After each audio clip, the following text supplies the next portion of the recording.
وما أرسلناك إلا رحمة للعالمين. Bismillahirrahmanirrahim. Assalamualaikum warahmatullahi wabarakatuh. Alhamdulillah wa syukurillah.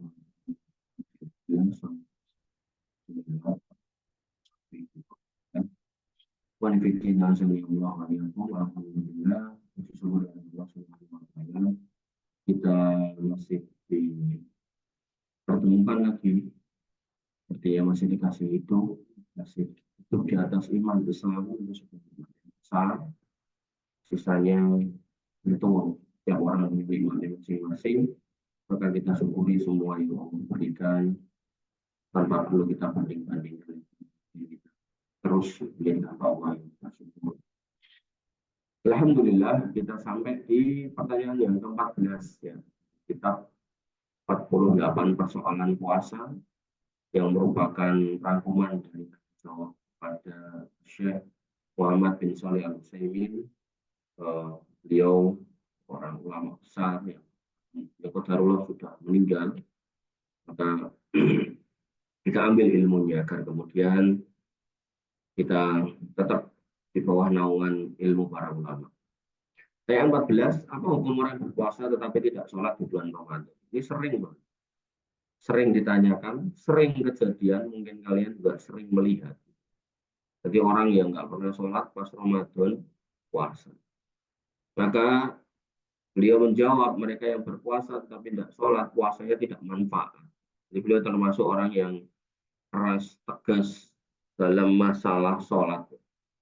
Jadi beliau termasuk jajaran ulama yang menganggap orang yang beribadah tapi nggak sholat itu ibadahnya sia-sia. Tidak diterima dan tidak melepaskannya dari kewajiban. Artinya orang yang nggak sholat tetap wajib puasa. Tapi puasanya nggak dapat apa-apa gitu. Itu mirip kayak orang haji umroh tapi pakai harta korupsi. Ya wajib haji, wajib umroh, tapi nggak dapat pahala. Wajibannya gugur. Atau mirip dengan orang yang kedukun, yang Nabi SAW mengatakan nggak akan diterima sholatnya 40 hari. Terus kalau orangnya dikasih tahu terus, ya wes dia tak rasa sholat sisanya, ya itu malah dosa. Jadi ya dia tetap wajib sholat, tapi sholatnya nggak diterima. Nah, terus ya yang paling aman ya jangan kedukun itu. Sama juga dengan urusan puasa juga gitu. Timbang sia-sia puasa kita nggak diterima, ya mending kita puasa gitu. Puasa. Sholat gitu. Bahkan dia tidak termasuk yang terbebani, bahkan dia tidak termasuk yang terbebani untuk berpuasa. Karena orang yang tidak sholat seperti Yahudi dan Nasrani itu malah beliau mengatakan. Ini malah baru saya tahu. Artinya yang saya tahu ya tetap wajib. Ya. Kayak yang di atas itu lepaskan dari wajib. Apa pendapatmu mengenai orang Yahudi dan Nasrani yang berpuasa? Apakah diterima puasanya? Tentu tidak. Oleh karena itu kita katakan pada waktu tersebut, bertaubatlah kepada Allah dengan mengerjakan sholat dan berpuasa. Siapa yang bertobat, Allah terima tobatnya, dibuktikan dengan ya menjalankan sholat dan puasa. Pertanyaan 15. Sebagian orang mengatakan bahwa seluruh bulan tidak dapat diketahui kapan permulaannya dan pengakhirannya melalui ru'yah. Karenanya sudah seharusnya senantiasa menyempurnakan bilangan hari di bulan Sya'ban maupun di hari bulan Ramadan. Artinya ini mirip kayak perkataan sebagian orang sekarang, ibadah hisab, nggak usah ru'yah-ru'yahan lah, buang-buang duit itu. Bagaimana hukum syariat mengenai perkataan seperti ini? Gitu. Maka beliau rahimahullah menjawab pernyataan bahwa bulan tidak dapat diketahui kapan mula dan akhirnya melalui ru'yah tidaklah benar. Bahkan untuk melihat pergantian bulan sangatlah mungkin.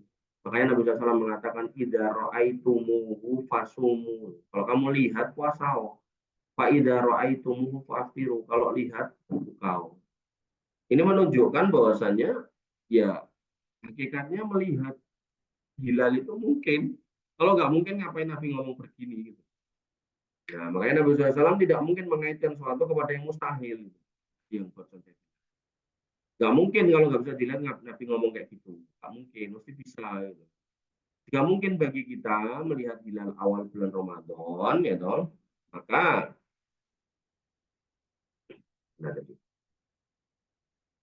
maka sangatlah mungkin jika kita dapat melihat hilal awal bulan yang. Adapun poin kedua yang ditanyakan bahwa seharusnya menyempurnakan bilangan 30 hari, demikian juga pada Ramadan adalah benar jika langit tertutup. Jadi Nabi juga udah ngomong 30 hari iyo, tapi kalau langitnya tertutup awan dan hilal tidak dapat terlihat terhalangi awan, kabut atau semacamnya, pada saat seperti itu kita menyempurnakan bilangan 30. Baru kemudian kita puasa. Termasuk menyempurnakan bilangan Ramadan juga 30, baru kita berbuka. Demikianlah hadis yang disampaikan Nabi SAW. Sumu li ru'yatihi wa aftiru li ru'yatihi fa in hummiya alaikumus syahru fa'uddu salasi. Kalau kemudian tertutup, endung, maka genapkanlah 30. Dalam hadis yang lain, akmilul iddata salasi. Maka sempurnakanlah hitungannya menjadi 30. Maka atas dasar inilah, jika pada malam ke-30 Ramadan orang-orang mengamati hilal tidak melihatnya, maka disempurnakan menjadi 30 hari. Ya. Kemudian kita masuk di pertanyaan yang ke-16. Apa cara syar'i yang dijadikan penentu masuknya bulan Ramadan? Apakah boleh bersandar pada perhitungan falak dalam menentukan masuk dan usainya bulan? Falak ya, berarti maksudnya hisab ya. Apakah boleh menggunakan tarbil teropong untuk melihat bulan? Maka dijawab, cara syar'i dalam menentukan masuknya bulan adalah dengan mengamati hilal. Semestinya dilakukan oleh orang yang beribadah agama dan nah ini kan udah ada di Kementerian di Kementerian Agama, orang-orang yang sudah ditunjuk, tempat-tempat yang ditunjuk. Artinya sebenarnya kita itu dari sisi syariat itu sudah dimudahkan banget.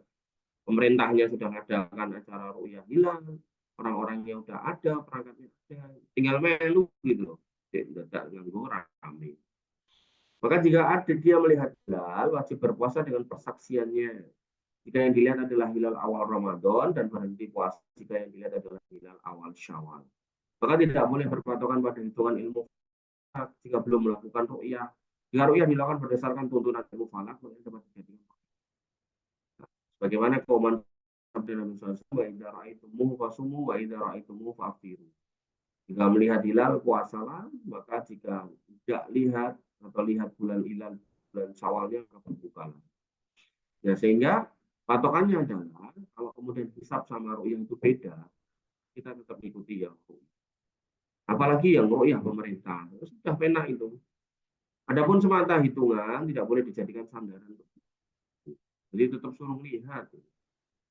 Mengenai penggunaan teropong yaitu alat untuk mendekatkan pandangan ke bulan tidaklah mengapa, tapi tidak harus karena yang nampak dari hadis adalah berpatokan pada mata telanjang, tidak dengan yang lain. Jika digunakan oleh orang yang terpercaya, maka persaksiannya bisa diambil dan diamalkan. Orang-orang dahulu menggunakannya ketika naik ke menara-menara pada malam 10 Syawal maupun Ramadan dan mengamati melakukan alat itu. Bagaimanapun, ketika ru'yah telah ditetapkan dengan wasilah perantara apapun, artinya alat itu, maka wajib beramal berdasarkan pada pengamatan. Bagaimana komentar Nabi SAW, idza ra'aitumuhu fasumu wa idza ra'aitumuhu faftiru. Kalau kamu lihat maka puasalah, kalau kamu lihat maka berbuka. Ya, jadi kembali ke sini itu tetap pakai ru'yah. Kemudian pertanyaan yang ke-17, apakah kaum muslimin di setiap negara diharuskan berpuasa dengan ru'yat yang sama? Bagaimana dengan ru'yat kaum muslimin yang tinggal di negeri kafir dan tidak memiliki ru'yat syariah? Jadi negara kita ini bukan negara kafir ya. Jadi kita ada ru'yahnya, kita tinggal ikut. Kalau di negara lain mungkin enggak. Ya, Amerika itu belum tentu ada ru'yahnya. Maka ya kita yang ada di Indonesia sudah diru'yahkan sama pemerintah, tinggal ngikut. Ulama berbeda pendapat dalam masalah ini, yaitu jika satu negeri Islam memiliki hilal dan ditetapkan secara syar'i, apakah negeri lain harus mengikutinya? Jadi kalau misalnya Malaysia sudah lihat apakah harus Malaysia, itu khilaf kata Syekh Utsaimin. Di antara ulama ada yang berpendapat mengharuskan negeri lain untuk beramal dengan ru'yah itu. Nah, berdasarkan pengumuman ayat, "Faman syahida minkum syahra." Siapa di antara kalian yang hadir atau menyaksikan bulan itu, maka hendaklah dia berpuasa pada bulan itu. Dan sabda Nabi SAW, idza ra'aitumuhu fasumu. Jika kalian melihat awal hilal maka berpuasa. Mereka mengatakan bahwa ungkapannya umum untuk seluruh kaum muslimin. Sangat dimaklumi jika maksud dari ungkapan ayat dan hadis di atas tidaklah memaksudkan ru'yah setiap orang. Karena hal itu suatu yang tidak mungkin. Yang dimaksud adalah jika dilihat oleh siapa saja yang persaksiannya dapat diterima. Ini loh. Siapa yang menerima persaksian ini? Pemerintah. Gitu. Jadi bukan setiap orang melihat, setiap orang menyatakan, bukan ya. Ini persaksiannya diterima ini, ya, diterima pemerintah. Inilah umum di setiap tempat. Maka ulama lain berbeda pendapat. Ya, jika ada perbedaan matlak tempat terbitnya. Maka setiap tempat memiliki ru'yah sendiri. Jika tidak berbeda, maka wajib bagi yang tidak melihatnya untuk beramal dengan ru'yah pada matlaknya. Mereka berdalil pada hadis yang sama dengan pendapat pertama, yaitu faman syahida minkum syahra falyasum. Kalau kalian melihat, maka berpuasalah. Tentu maksudnya bukan setiap orang menyaksikan sendiri, ini diamalkan di tempat yang sama matlak hilalnya. Bagi yang berbeda matlak, ia belumlah melihat secara hakiki maupun hukum jika belum melihatnya secara langsung. Mereka mengatakan demikian pula yang kami katakan mengenai Nabi SAW, wa idza ra'aytumuhu fasumuhu wa idza ra'aytumuhu fa'aftiru. Jika kalian melihat hilal awal, maka engkau melihatnya hilal Syawal, maka berbukalah. Maka siapa yang berada di matlak yang berbeda dengan matlak orang yang melihat hilal, berarti belum melihatnya secara hakikat maupun hukum. Jadi kalau tempat terbitnya beda Malaysia sama Indonesia, maka ya harusnya ya sendiri-sendiri. Tapi kalau itu satu kawasan besar gitu, misalnya Indonesia, Malaysia, Filipina, gitu, tempat lihatnya itu sama, gitu. Sepakati dilihat di Filipina, gitu kan. Maka ya apa yang terlihat oleh kesepakatan kaum muslim itu bisa dipakai. Dengan catatan ya diterima oleh pemerintahnya lagi. Maka mereka mengatakan perhitungan bulan sama dengan perhitungan hari. Bagaimana setiap negeri berbeda dalam penentuan waktu imsak dan iftar harian, mesti berbeda pula pada penentuan imsak dan iftar bulanan. Maka sangat dimaklumi bahwa perbedaan hari memiliki pengaruh dengan kesepakatan kaum muslimin. Siapa yang berada di timur akan lebih dulu berpuasa sebelum mereka yang di barat, demikian juga dalam berbuka. Jika kita memiliki perbedaan matlak pada penentuan hari, maka seperti itu pula pada penentuan bulan. Artinya gini loh, dari Papua sama Sumatera itu kan tempat lihatnya beda. Karena setiap waktunya berbeda, selisih 2 jam antara Sumatera sama Papua. Nah, tapi karena ini adalah negara yang sama, maka pemerintah pun perbedaan jam itu nggak dipertimbangkan, tapi lebih kepada kalau misal ru'yah di Papua kelihatan atau di Makassar kelihatan, maka pemerintah tetap akan memutuskan puasa dan tidaknya besok. Gitu. Maka intinya adalah ini kembali ke pemerintah sebenarnya. Maka tidak mungkin seorang mengatakan bahwa firman Allah Subhanahu wa taala fal ana tasiruhunna wabtagu ma kataballahu lakum wa kulu wasrabu hatta yatabayyana lakumul khaydul abyad minal khaydil aswad minal fajr summa atimus siyam ilal lail. Dan sabda Nabi SAW, idza aqbala al-lail min hauna wa adbara nahar min hauna wa gharabat asy-syams faqad aftara as-shaim, gitu kan. Tidak mungkin seorang pun mengatakan bahwa hal ini umum untuk setiap orang di tiap negeri. Demikian pula kita katakan pada firman Allah Subhanahu wa taala, faman syahida minkum syahra falyasum. Karena itu barang siapa yang di antara kamu hadir di negeri tempat tinggalnya di bulan itu, maka adalah berpuasa. Dan sabda Nabi sallallahu idza ra'aitumuhu fasumuhu wa idza ra'aitumuhu fa'aftiru. Ungkapan-ungkapan tersebut memiliki kekuatan dari sisi lafal, pengamatan sahih dan kias sahih yang mengiaskan pewaktuan bulan dengan pewaktuan hari. Maka sebagian ulama berpendapat bahwa perkaranya berpulang kepada waliul amr ini loh. Waliul amr, karena kita harus menjaga stabilitas negara, jangan sampai rusuh, jangan sampai ribut gitu. Ya, di atas kita berbeda pendapat tapi bisa senyum-senyum, tapi di bawah kadang itu gontok-gontokan, beda masjid, beda tanggal, beda hari gitu kan, bisa berantem itu. Rihil itu. Nah, maka hati-hati ya orang-orang yang di atas. Bila mana ia menentukan wajibnya puasa atau berbuka dengan sandaran syar'i, maka keputusannya amalkan agar manusia tidak berselisih dan berbeda dalam satu wilayah. Mereka berdalil dengan umuman hadis as-shaumu yauma yasumun nas wal fitru yauma yuftirun nas. Ini loh. Jadi kamu puasa itu pada saat manusia puasa, kamu berbuka saat manusia berbuka. Kapan manusia puasa dan berbuka? Ya sama pemimpinnya. Ada pula pendapat lain yang disebutkan oleh ulama dalam membahas perbedaan pendapat ini mengenai pertanyaan kedua, yaitu bagaimana dengan kaum muslimin yang berpuasa di negeri kafir. Kalau tadi kasusnya negeri-negeri Islam ya yang ada ru'yahnya, ya ikut pemerintah. Nah, kalau negeri kafir gimana kayak di Amerika, Rusia gitu. Maka sesungguhnya mungkin sekali bagi mereka untuk menetapkan hilal dengan syar'i Hal itu dengan memperhatikan hilal awal bulan jika memungkinkan. Jika nggak mungkin, maka kami berpendapat dengan pendapat pertama, yaitu bila mana ditetapkan hilal di negeri Islam sebelahnya, maka mereka beramal dengan penetapan itu sama saja apakah mereka melihatnya atau tidak.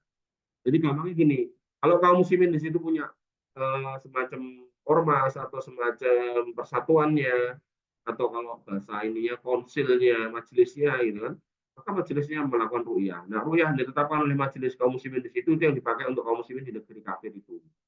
Atau kalau itu nggak ada, maka tinggal dicek negara sekitarnya. Misal kamu lagi di Rusia, di posone kapan dia? Kamu cek tuh negara sekitarnya. Misalnya apa Chechnya atau mungkin Kazakhstan, Azerbaijan. Oh, itu ternyata besok puasa itu kamu ikut gitu. Ya, seperti itu. Pilihannya ru'yah sendiri dengan majelis yang ada di negeri kafir itu, atau kemudian melihat ru'yah negeri yang paling dekat yang Islam. Tentu yang selisih waktunya itu nggak jauh. Nah, selisih waktunya sampai 12 jam itu ya jangan. Selisih hari yang kemudian cuma 2 jam, 3 jam itu masih mungkin lah. Ya, jadi kamu ikut situ.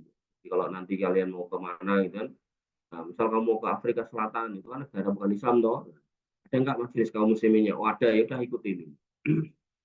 Maka kita katakan dengan pendapat kedua, di mana setiap negara memiliki ru'yah sendiri pada masalah yang berbeda dan tidak dapat terlihat dari negerinya, maka mereka ikut kepada negeri Islam lain yang terdekat kepada mereka, karena itulah yang paling dapat dilakukan.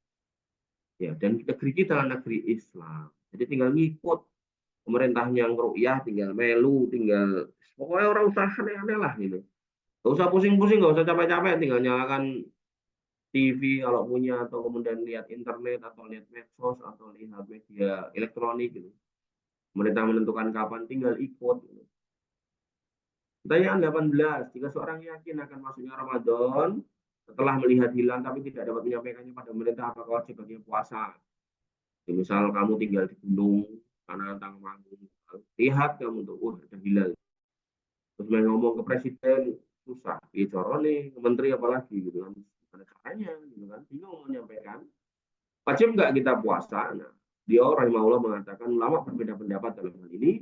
Di antara mereka ada yang mengharuskan puasa, sebagian lagi ada yang mengatakan nggak harus, berdasarkan pada apakah hilal itu dikatakan hilal jika sudah nampak dan tersebar beritanya di antara manusia, atau hilal itu cukup apa yang terlihat setelah matahari tenggelam, sama saja apakah tersebar di tengah masyarakat atau tidak. Yang kuat menurut saya, ya siapa yang melihatnya dengan yakin dan berada di tempat terpencil di mana tidak ada seorang pun yang turut serta melihat atau memperhatikannya, maka dia harus puasa sebagaimana keumuman firman Allah Subhanahu wa taala. Paman syahidah minkum syahra falyasum. Kalau lihat puasa. Jadi beliau berpendapat kalau memang kamu benar-benar melihat dan itu benar ya hitungannya di hari yang ke 29 atau 30 atau 30 atau 31 itu hitungannya. Benar-benar di situ. Kan kayak jamaah aulia itu yang kemudian 26 atau 25 dia udah puasa, itu salah ya dong. Nah, maka kalau itu yang terjadi, kamu posisi benar-benar lihat gitu kan. Maka kita wajib untuk puasa sendirian. Dan sabda Nabi SAW, ya, idza ra'aitumuhu fasumu. Kalau kemudian kamu melihat awal hilal maka berpuasalah. Tapi jika dia tinggal di tengah masyarakat, tuh, kita lihat di tengah masyarakat dan mempersaksikannya kepada perintah tapi ditolak. Dalam hal ini dia berpuasa secara diam-diam agar tidak nampak menyelisih orang banyak. Jadi kalau kamu tinggal sendirian di hutan, gitu kan, kayak di suku salah satu suku di Papua itu hidupnya di atas pohon, gitu kan, di rumah-rumah tinggi di atas pohon biar nggak diserang binatang buas, gitu kan. Kalau kamu lihat, ternyata ada hilal, udah puasa sendiri. Tapi kalau kita hidup di tengah kaum muslimin, kita lihat beneran lihat ya, sanglah pokoknya golek-golek muka ke mana, gitu, hotel mana, gitu. Kelihatan ya udah puasa diam-diam. Atau nunggu pemerintah, paling aman pokoknya nunggu pemerintah. Cuman ya alhamdulillah pemerintah kita itu baik ya. Makanya saya selalu contohkan di mana-mana itu, kalau khilafnya sama Muhammadiyah itu mesti 1 hari. Ya, maka kalau kelompok-kelompok yang khilaf di luar 1 hari itu jelas salah. Apapun nama kelompoknya, apapun nama torikohnya, apapun nama jamaahnya, salah itu. Ya. Dan untungnya pemerintah izinkan beda gitu. Nah, cuman sayangnya kemarin kok yang beda kemudian malah kritik pemerintah. Pemerintah tuh nggak usah pakai ru'yah. Yang nyunah itu yang sesuai sunnah itu ru'yah. Jadi pemerintah udah sesuai kok malah disuruh nggak sesuai. Nah kan sekarang udah maju, lah iya udah maju, tapi kan kemudian hadisnya itu kan kayak gitu, taufikiyahnya itu. Kalau kita ngomongkan ibadah itu kan taufik ya. Metodenya itu kan sudah ada paketnya. Itu tinggal ngikuti gitu. Nah, jadi jangan kemudian bikin sesuatu yang kemudian sesuatu itu nggak di atas sunnah, tapi kita suruh ikuti, kita dipaksa untuk ikuti ya, ini salah. Harusnya ya ketika pemerintah kasih kelonggaran ya alhamdulillah silakan. Manifidin azani Allah wa iyyakum. Poin yang ke-19. Apakah ada doa khusus Nabi SAW bagi yang melihat hilal? Dan apakah boleh bagi yang mendengar beritanya berdoa dengan doa itu sekalipun tidak melihatnya? Doanya ada, Allahu Akbar, Allahumma ahillahu alaina bil amni wal iman was salamah wal islam wa taufiqi lima yuhibbu rabbuna wa yarda rabbuna wa rabbukallah hilalun khairun wa rusdun. Allahu Akbar, Allahumma dan seterusnya tadi hilal khairin wa rusdin. Allah Maha Besar, wahai Allah, tampakkanlah dia dengan aman dan iman, dengan keselamatan dan Islam, dengan taufik kepada apa yang kau cintai dan ridhoi. Tuhan kami dan Tuhanmu adalah Allah, dengan kebaikan dan petunjuk. Ada dua hadis yang melihatkan doa ini dari Rasulullah SAW. Yang nampak adalah bahwa doa ini tidak dibaca kecuali ketika melihatnya. Namun orang yang mendengarnya dan tidak melihatnya tidak bisa membaca. Jadi doa ini nggak terlalu populer. Kenapa? Karena kita nggak melakukan ru'yah. Maka ini dibaca oleh orang-orang yang melakukan. Jadi kalau kamu nggak hafal, nggak apa-apa. Tapi nanti kalau kamu sebagai orang yang ditunjuk pemerintah untuk ngeruqyah, ya hafalkanlah. Ya, lebih mendekat kepada sunnah. Pertanyaan 20. Jika seorang tidak mengetahui masuknya Ramadan kecuali setelah siang, apakah diharuskan imsak pada hari itu atau mengkodoknya? Jadi dia nggak lihat TV, nggak lihat medsos, nggak nyari berita, tidur gitu kan. Setelah subuh, habis itu tidur, belum minum, belum makan, tidur. Bangun-bangun jam 10 pagi mau nyari sarapan hal gitu, ketemu temennya gitu. Loh, kamu kemana? Nyari sarapan kok semua warung tutup gitu. Loh, ini udah Ramadan loh. Kok masih nyari makan? Oh iya toh. Itu kasusnya seperti apa? Nah, beliau rahimahullah menjawab, beliau rahimahullah mengatakan bahwasanya jika seorang mengetahui masuknya Ramadan setelah siang, wajib baginya imsak karena hal itu telah ditetapkan sebagai hari Ramadan hingga wajib imsak. Tetapi apakah wajib baginya mengkodok hari itu? Dalam hal ini ulama berbeda pendapat. Jumhur ulama mayoritas mengatakan pendapat wajib mengkodoknya. Nah, karena ia belum berniat pada malam hari. Bahkan telah berlalu sebagian waktu dari hari itu tanpa niat. Jadi niat Ramadan itu dari malam. Nah, karena dia nggak tahu kalau Ramadan, tiba-tiba tahunya udah pagi jam 10, jam 11, tapi belum makan sebenarnya, maka dia tetap harus puasa sampai maghrib, tapi wajib qadha. Kenapa? Karena belum niat. Niat sholat, niat puasa wajib itu malamnya. Nabi SAW bersabda, innamal a'malu binniyat wa innamal likulli imri'in ma nawa. Sesungguhnya amal itu tergantung niatnya, dan sesungguhnya setiap orang mendapatkan apa yang diniatkan. Sebagian ulama lain berpendapat tidak harus qadha karena mereka berbuka karena jahil bodoh dan orang bodoh berudzur dengan kebodohan. Akan tetapi qadha lebih hati-hati dan lebih selamat. Jadi di sini dikatakan tidak harus mengqadha, tidak harus mengqadha karena dia memang nggak tahu gitu. Cuman beliau, saya Utsaimin lebih senang untuk keluar dari khilaf, lebih hati-hati, yaitu mendingan qadhaan aja. Nah, kamu lihatnya juga nggak terima. Nabi SAW mengatakan tak mayuribuka ila ma yuribu. Jadi kalau kamu ragu, tinggalkan menuju yang kamu yakin. Ini hanyalah satu hari saja. Ringan dan tidak memberatkan, lebih menenangkan jiwa dan menenangkan hati jika qadha. Oke, pertanyaan yang ke-21.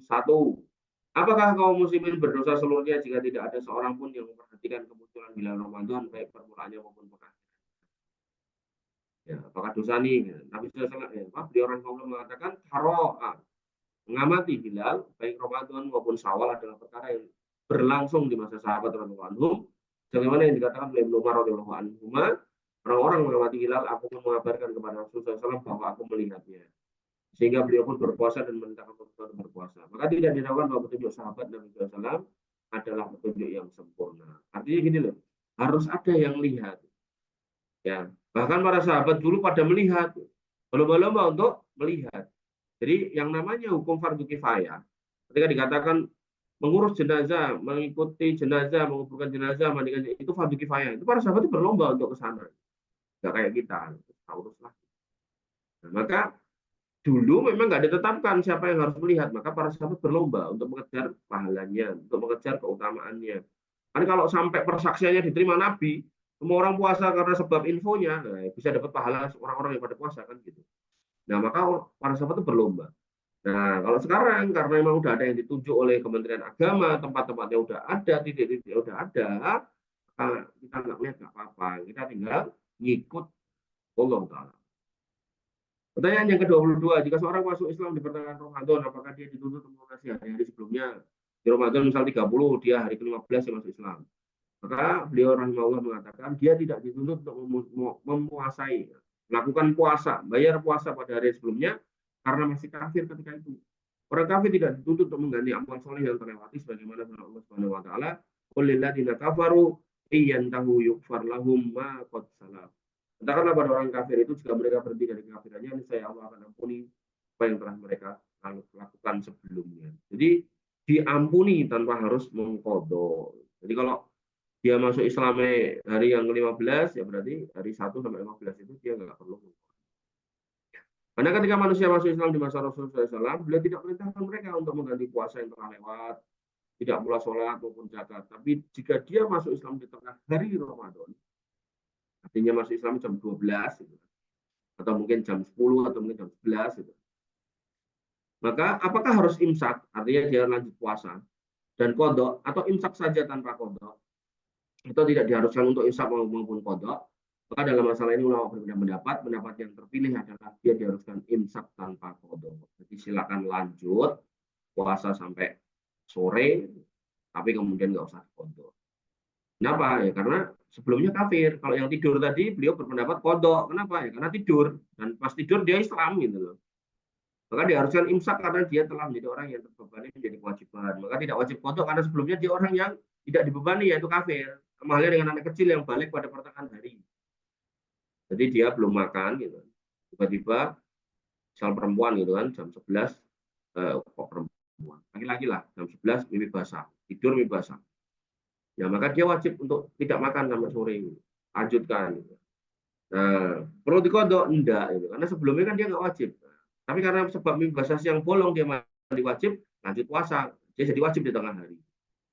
Ini kayak gini-gini kalau dicari di buku fikih itu jarang ketemu. Makanya ketemunya di buku-buku apa fatwa-fatwa atau tanya jawab.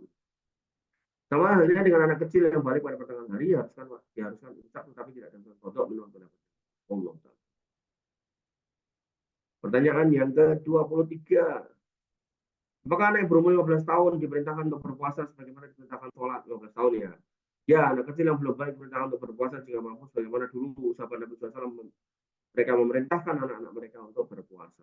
Para ulama telah menyebutkan dalam nas bahwa waliul amr, wali anak, hendaknya memerintahkan anak-anak mereka yang kecil-kecil untuk berpuasa dengan tujuan melatih membiasakan mereka mempraktikkan ajaran Islam dalam hal ini ya sejak dini sehingga menjadi kebanggaan bagi mereka. Tetapi jika hal itu memberatkan dan membahayakan, artinya kalau kecil-kecil terlalu kecil itu kan, maka mereka tidak harus melakukannya. Nah, saya ingatkan di sini bahwa sebagian orang tua yang melarang anak-anak mereka berpuasa sebenarnya telah menyelisih apa yang dilakukan oleh para sahabat. Meskipun dengan dalih kasihan, hakikat menyayangi anak justru dengan merintahkan mereka mengerjakan syariat, melatih dan membiasakannya. Tentunya hal ini tidak dilakukan merupakan pendidikan yang baik dan pengasuhan yang sempurna. Gampangnya gini loh, anak itu harus dilatih gitu kan.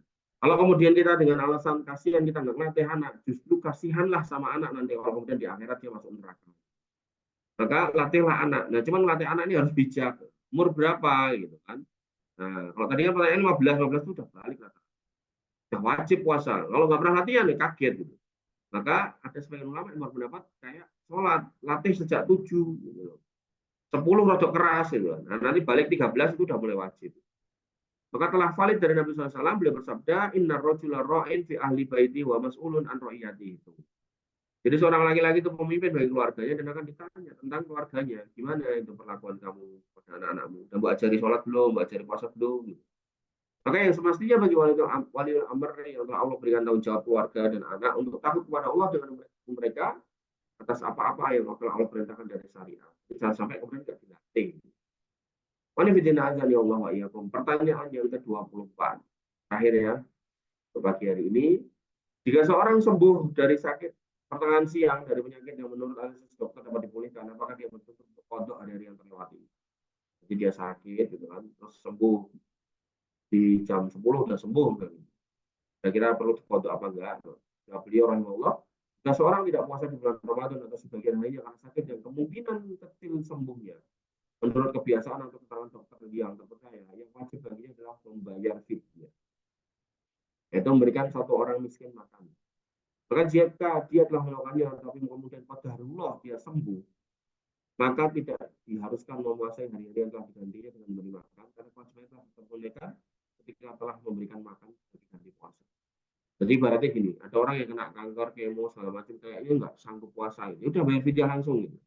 Bayar fidyah langsung. Ternyata nanti ini bulan apa tuh? Maret ya. Ternyata seiring berjalannya waktu nih, bulan Agustus nanti dia tuh sehat walafiat. Sehat walafiat. Nah, puasa yang udah dilewati kemarin kan dibayar fidyah sudah toh. Maka nanti bulan Agustus atau Oktober dia udah sehat walafiat, maka dia nggak perlu qadha. Ya, karena udah dibayar fidyah. Dan fidyah itu dibayar dengan pertimbangan bahwasanya orangnya merasa menurut nasihat dokter waktu itu kayaknya kamu nggak sanggup puasa atau nggak perlu puasa karena kalau puasa nanti kamu kelaparan. Makanya orangnya kemudian membayar pakai fidyah. Nah, kok kemudian bulan Agustus atau Oktober, nah dia tuh sehat walafiat, benar-benar sehat, bahkan bisa lari segala macam. Maka tidak perlu bayar qadha. Paham ya? Jadi ketika memang awalnya dikiranya dia itu nggak sehat, nggak sanggup untuk puasa, ya sudah bayarin fidyahnya untuk nutup utang itu. Nah, kok kemudian dia sembuh, benar-benar sembuh, ya maka nggak usah mengqadha karena udah bayar fidyah. Maka jika kewajibannya telah tertunai, tidak ada kewajiban yang sama setelahnya. Pandangan ini sejalan dengan yang disebutkan oleh para ahli fikih rahimahumullah mengenai seorang yang tidak mampu melaksanakan haji karena lemah dan kemungkinan sembuh kecil, lalu dihajikan orang lain tapi kemudian sembuh dari penyakitnya, maka tidak harus haji lagi. Jadi misal kamu nih sudah tua nanti kan ngantri toh haji 35 tahun. Terus nanti pas kamu tua untuk umur 75 tahun kamu misal gitu, udah nggak bisa jalan jauh gitu. Terus ya duit gitu. Ada orang yang naik haji, terus aku tolong dibadalkan gitu. Misal kamu kenal orang di sana gitu. Tolong dibadalkan. Badalkan dari badalkan toh. Nah, dilala umur 76 kamu sehat malah. Mungkin karena ketemu ramuan tertentu gitu. Sehat walafiat gitu kan. Maka yang terjadi nggak usah kemudian membayar haji karena udah dihajikan orang lain. Tapi pengen nekat malah haji itu opera boleh. Cuman itu sudah statusnya udah sunnah. Wajibnya kan udah dilakukan oleh orang. Baik, Fanifidin azani Allah wa iyyakum. Sementara kita cukupkan sampai poin yang ke-24.